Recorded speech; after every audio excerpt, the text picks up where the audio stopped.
कल को आप खुद सोचो पाकिस्तानी या बांग्लादेशी हमारे यहाँ पर इमिग्रेंट्स आ जाए काफी सारे, रोहिंग्या से तो हम वैसे ही परेशान हैं। तो आप देखो ना इंडिया में कितनी अराजकता फैल जाएगी। प्लस जो सिनेरियो हमारे माइंड में घुसाया जा रहा है कि नहीं भैया तुझे तो विदेश में ही जाकर सेटल होना है, उस सिनेरियो को समझने के लिए मेरे हिसाब से ये मूवी बहुत ज्यादा जरूरी है। और उस सिनेरियो को समझाने में शाहरुख खान की इस मूवी ने बहुत बढ़िया काम भी किया है। जय हिंद दोस्तों, वंदे मातरम। डंकी के तीसरे दिन के एडवांस बुकिंग के साथ में दूसरे दिन के कलेक्शन के साथ में आपके सामने हाजिर हूं। ऑक्यूपेंसी के बारे में बात करेंगे, एडवांस बुकिंग की बात करेंगे, कलेक्शन की बात करेंगे, ईच एंड एवरी एस्पेक्ट की बात करेंगे।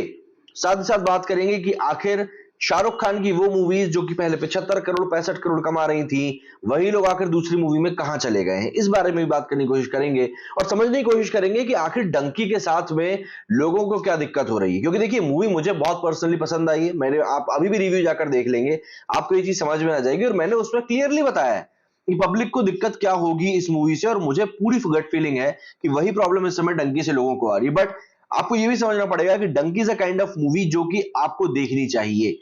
ये ऐसी मूवी है जो कि आपको रॉ इमोशंस देगी, ये ऐसी मूवी है जो कि आपको एक काइंड ऑफ नॉस्टैल्जिया वाली फीलिंग देगी, क्योंकि ये सेट है 80s और 90s में।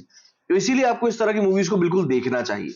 हम यहां सबसे पहले बात कर लेते हैं यार तीसरे दिन की एडवांस बुकिंग के बारे में, उसके बाद बात करेंगे हम कल के जो कलेक्शन निकल कर आया उसके बारे में। तो तीसरे दिन की एडवांस बुकिंग के बारे में अगर हम समझने की कोशिश करें, देखिए दूसरे दिन की जो एडवांस बुकिंग थी वो काफी कम गई थी। हालांकि उसके पीछे रीजन बताया जा रहा था कि सलार भी रिलीज हो रही है, तो ऑब्वियस सी बात है उसकी कलेक्शन नीचे जाना ही था। यहां पे जो हम कलेक्शन की बात कर रहे हैं तो ये भी आज 10 करोड़ का कलेक्शन निकल कर आया तीसरे दिन का। अब देखिए तीसरा दिन मेरे लिए इसलिए अहम है डंकी का, क्योंकि तीसरे दिन एक प्रॉपर क्लैश हमको देखने के लिए मिलेगा। कल सलार का फर्स्ट डे फर्स्ट शो था, ऑब्वियस सी बात है क्रेज ज्यादा रहता है, बट आज सलार का भी सेकंड डे है, डंकी का थर्ड डे है, और आज मुझे ऐसा लग रहा है कि आपको प्रॉपर एक क्लैश देखने के लिए मिलेगा कि हाँ क्या क्लैश अब हो रहा है। तो सबसे पहले अगर हम बात करें डंकी के थर्ड डे की एडवांस बुकिंग के बारे में, तो भैया ऑल इंडिया की अगर हम बात करें तो ऑल इंडिया में जो इसका कलेक्शन हुआ है वो हुआ करीब करीब 10 करोड़ रुपए का। यहाँ पे नंबर ऑफ शोज की बात करें तो ऑलमोस्ट 11,000 इसके शोज हैं। एवरेज टिकट प्राइस इसका 246 है। टिकट जो सोल्ड हुए हैं वो करीब 3 लाख टिकट इसके बिके हैं। वही अगर हम बात करें इसके आईसीई के तो 6 शोज हैं, 665 इसका एवरेज टिकट प्राइस है, और ऐसे में 209 टिकट बिके हैं।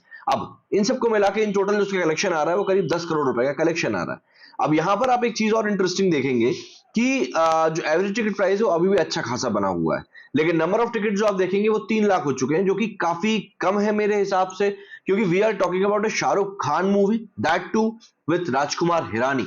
ये दो इंडस्ट्री के बड़े नाम हैं, और जब ये दो नाम साथ में आ रहे हैं कॉम्बिनेशन में, तो टिकट सेल्स और ज्यादा होनी चाहिए थी, वो भी तब जब हम सैटरडे की बात कर रहे हैं। सैटरडे और संडे मैंने आपको शुरू में ही बताया will be going to be an important day for both these films. इसके बाद हम बात करते हैं अब इसके डंकी के सेकंड डे के कलेक्शन के बारे में, कल इसका कितना कैसा कलेक्शन आया है। तो जी सबसे पहले हम बात करते हैं इंडिया नेट कलेक्शन की। तो देखिए पहले दिन का जो उसका कलेक्शन गया था वो ऑब्वियसली एक्सपेक्टेशंस के साथ काफी कम था। अब जो कंसोलिडेट होकर डेटा निकल कर सामने है उसमें थोड़ा सा और कम हो गया है। 29.2 करोड़ का इसका कलेक्शन अब बताया जा रहा है कि पहले दिन का हुआ है। दूसरे दिन की अगर हम लोग बात करें, दूसरे दिन का जो कलेक्शन है वो और भी ज्यादा कम हुआ है। बट यहां पर आपको इस चीज को भी एग्री करना पड़ेगा कि सलार रिलीज होने वाली थी, एंड सलार से टफ कंपटीशन था डंकी को, वही मेन रीजन रहा कि इसका कलेक्शन गिर गया।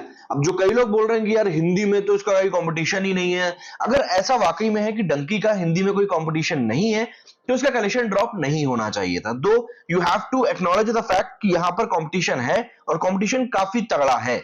इसीलिए आप देखेंगे कि डे 2 का जो कलेक्शन गया है वो ऑलमोस्ट 20.5 करोड़ रुपीस जा चुका है, पहले दिन के मुकाबले 30% के ड्रॉप के साथ में। और वो भी देखिए 30% का drop, that too for a Shahrukh Khan movie, कम नहीं होता है।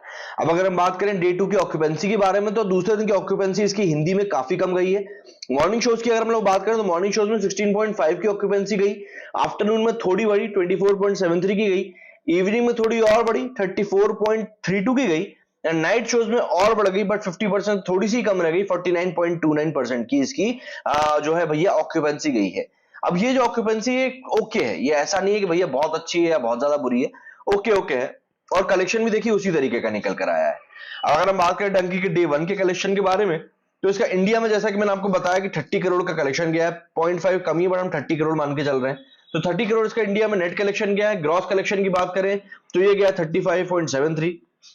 ओवरसीज की बात करें जहां से कि मतलब शाहरुख खान की बहुत ज्यादा उम्मीदें रहती हैं, वहां से एक अच्छा कलेक्शन निकला है 2.61 मिलियन का, मतलब कि करीब 21 करोड़ का यहां पर ओवरसीज से कलेक्शन हुआ है।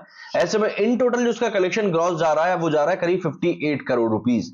जानता हूं ये बहुत कम कलेक्शन है, और मतलब आप देखिए ना, जवान का total I think India collection ही 70-75 करोड़ का हुआ था, उसके सामने डंकी कलेक्शन बहुत कम है।